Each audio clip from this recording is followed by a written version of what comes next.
Halo teman-teman dulu semuanya, apa kabar teman-teman? Semoga teman-teman sehat hari ini ya. Teman-teman, saya sekarang akan sharing pengalaman ya, akan sharing-sharing tentang perjalanan hidup, kisah-kisah nyata yang semoga ada manfaatnya ya untuk menambah pengalaman, khususnya masalah sosial, masalah kenegaraan, masalah birokrasi ya. Banyak sekali kisah-kisah hidup yang bisa saya bagikan kepada teman-teman. Ini semuanya kisah nyata ya teman-teman.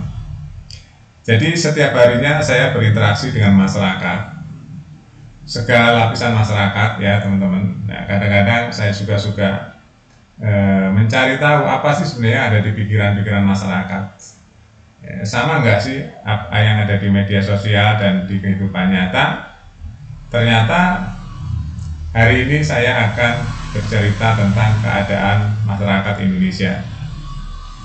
Teman-teman, hari ini saya sudah muter-muter ya, tadi ketemu beberapa orang.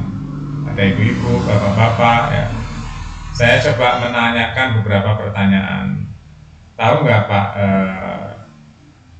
di Indonesia itu ada koruptor-koruptor besar? Ada yang bilang tahu, ada yang bilang nggak tahu, karena nggak semua orang pegang handphone ya.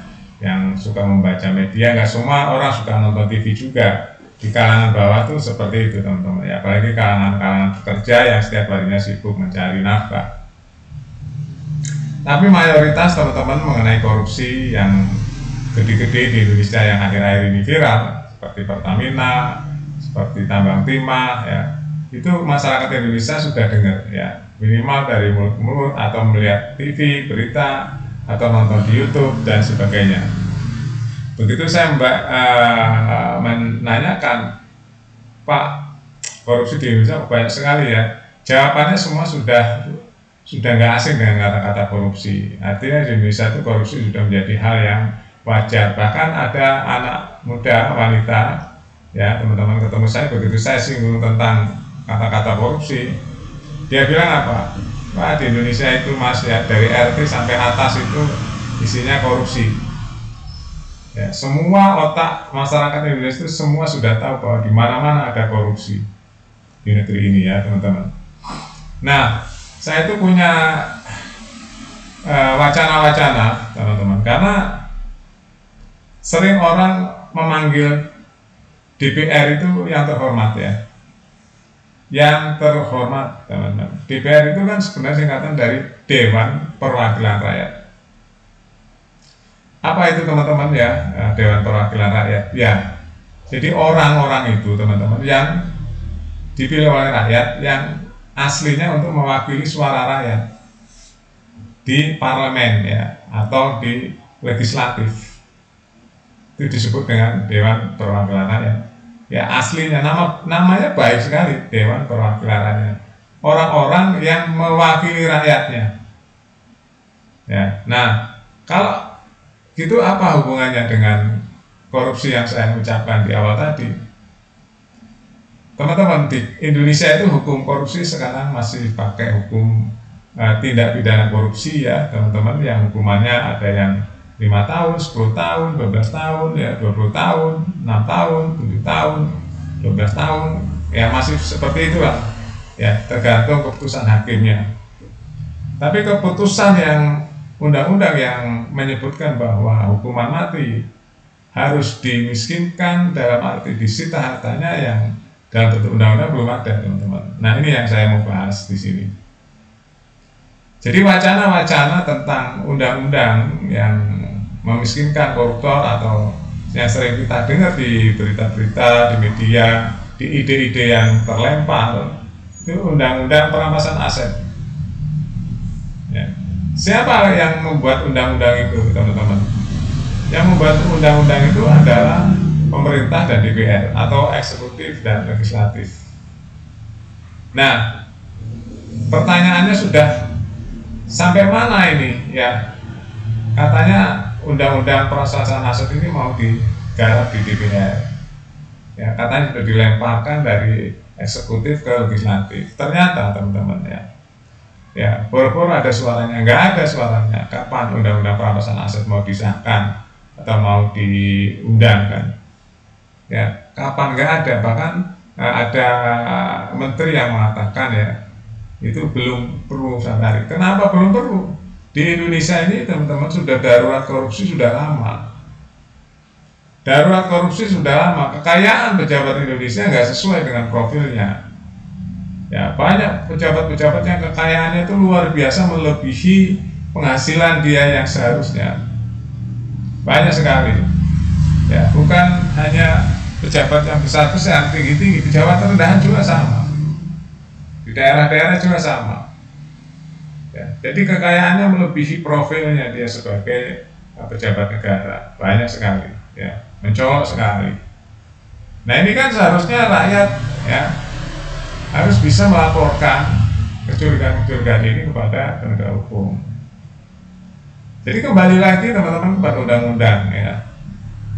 Nah, sampai kapan undang-undang perampasan aset akan ada di Indonesia atau di negeri ini? Sehingga salah satu yang membuat ketar-ketir atau jera para koruptor untuk melakukan korupsi adalah disahkannya undang-undang perampasan aset. Sampai hari ini belum ada, ya, belum ada tanda-tanda itu untuk disahkan. Ini yang membuat saya kadang-kadang DPR itu wakil rakyat atau wakil siapa? Karena teman-teman ya, kalau teman-teman nggak percaya, survei aja ke setiap masyarakat atau lembaga survei lah, survei saja ke setiap masyarakat, tanya, apakah Anda setuju kalau undang-undang perampasan aset untuk memiskinkan koruptor itu disahkan? Saya yakin ya, hampir 100% rakyat setuju, ya, hampir 100% rakyat setuju. Bayangin aja.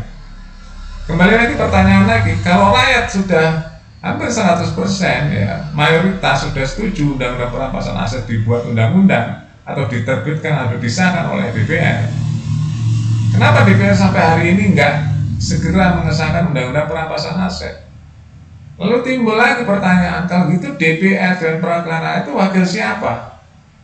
Sedangkan rakyat aja sudah menghendaki undang-undang perampasan aset itu untuk disahkan, ya, untuk dibuat sebagai undang-undang. Tapi sampai saya ini nggak ada tanda-tandanya undang-undang perampasan aset itu akan disahkan segera karena Indonesia darurat korupsi. Kakap-kakap teman-teman korupsi hari ini, bukan ratusan jutaan, bukan miliaran, sudah triliunan. Jadi korupsi di negeri ini sudah pecah ke sampai angka ratusan triliun. Itu kan luar biasa ya, rakusnya koruptor itu. Kalau begitu, apakah serius nih pemerintah dan DPR akan menghilangkan korupsi? Ya, kalau menurut keadaan hari ini nggak serius teman-teman. Ya, pemerintah dan DPR nggak serius akan memberantas korupsi, nggak akan serius. Karena ya, kembali lagi, yang akan membuat jera salah satunya para koruptor atau ketar-ketir untuk melakukan korupsi adalah jika ketangkep, ya, dimiskinkan, disita asetnya. Semua keturunannya ya disita asetnya.